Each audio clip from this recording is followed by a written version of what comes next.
नमस्कार साथियों, मैं वीडी सिंह और आप देख रहे हैं मस्ती मसाला न्यूज। साथियों, भक्त का पहिया जब घूमता है तो ये भक्त राजा को भी रंक बना देता है और रंक को भी राजा बना देता है। और ऐसा ही कुछ मामला हमें देखने के लिए मिला है एल्विस यादव और रजत दलाल के बीच में।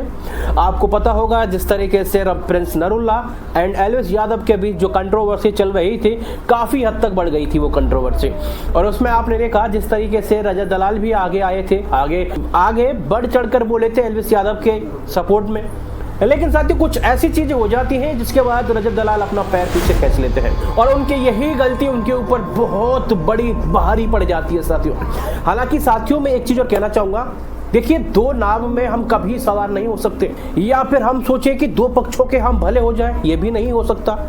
ये भाई दो पक्ष आपस में दुश्मन है और हम चाह रहे हैं कि उन दोनों के दोस्त बन जाए, तो ऐसा कभी हो नहीं सकता। और ऐसा अगर कोई कर रहा है तो वो आदमी भरोसे के लायक भी नहीं है, क्योंकि वो आपकी भी बुराई करेगा और दूसरे वाले की बुराई आपसे करेगा, तो कहीं ना कहीं ये चीजें चलती रहेंगी। लेकिन रजत दलाल ने किया तो अच्छा था कि कहीं ना कहीं उसने एक व्यक्ति का साथ देना उचित समझा।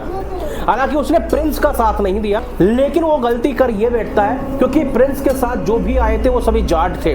और कहीं ना कहीं ऐसे मौके पे रजत दलाल ने अपनी 36 बरादरी या फिर एल्विस को ना चुन के उन जाटों को चुना, तो कहीं ना कहीं उनका एक तरीके का जातिवाद दिखा या फिर उनके ऊपर ऐसा कोई दबाव आया। उन्होंने जो एक कदम लिया और यही कदम उनके ऊपर भारी पड़ गया। वो भारी कैसे पड़ा, आइए साथियों बात कर लेते हैं। बता दें साथियों, ECL के 2 सीजन खेले जा चुके हैं, जहां पर हरियाणवी हंटर्स एक बार जीत के भी आए थे, लेकिन इस बार जो लग रहा है साथी पूरा सिनेरियो चेंज हो चुका है। अब आप ये वीडियो देखिए। भाई सारे भाइयों को राम राम। तो फाइनली हरियाणवी हंटर्स के साथ 2 सीजन खेले, एक हमने ट्रॉफी उठाई, ट्रॉफी जीती, और मीनवाइल मैंने कई भाई भी जीते। तो सफर बहुत अच्छा था। वो लेट नाइट प्रैक्टिस करना, साथ में खाना खाना, रात भर घूमना, एक अलग ही फील होता है जब आप एक टीम में परिवार की तरह रहते हो। तो हमारा दोनों सीजन ऐसा ही था। तो बहुत अच्छा लगा पार्ट बन के एक उस जर्नी का।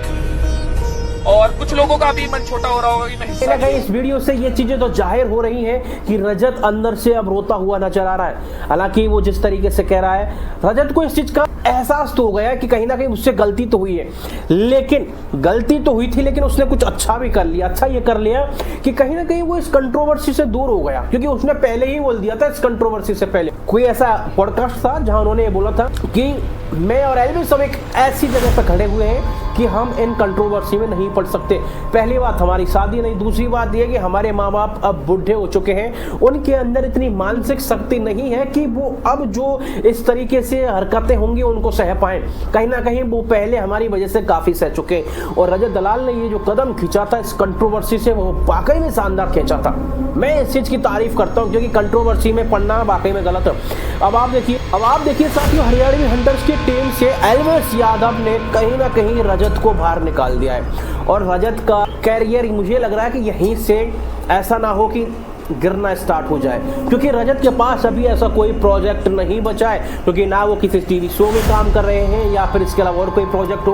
बस उन्होंने एक अपना YouTube चैनल खोल रखा है, बस उस पर वो वीडियो डालते हैं। इसके अलावा उनका कोई भी ऐसा प्रोजेक्ट नहीं है लग रहा है कि जिसके सहारे वो आगे बढ़ जाए। तो कहीं ना कहीं हो सकता है ये उनके कैरियर का बहुत ही खतरनाक डिसीजन रहा है। क्या कहना है साथियों आपका इस बारे में जरूर बताइएगा। लेकिन एल्विस को भी सोचना चाहिए था कि कहीं ना कहीं यार रजत इतना बुरा नहीं था। और साथियों, बड़ा ही दुख होता है इस बात को सोच के कि कहीं ना कहीं जहां कहते थे कि भाईचारा टॉप, और ये चीजें हमें दिख भी रही थी कि कहीं ना कहीं इन दोनों के जो रिलेशंस थे काफी गहरे थे। लेकिन एक चीज और देखी है मैंने, एल्विस यादव ने जिसका सपोर्ट किया है, एल्विस को वही ठोकर मार के गया है, ये भी तय है साथियों। लेकिन रजत दलाल ने जो कदम लिया है वो कैसा रहेगा आगे कोई पता नहीं है। हालांकि उनके लिए खतरा है, अभी उनके कैरियर पे पूरा खतरा है। क्या कहना है आपका इस बारे में जरूर बताइएगा। जिस तरीके से ECL से रजत दलाल को बाहर किया है, क्या कहना है इस बारे में।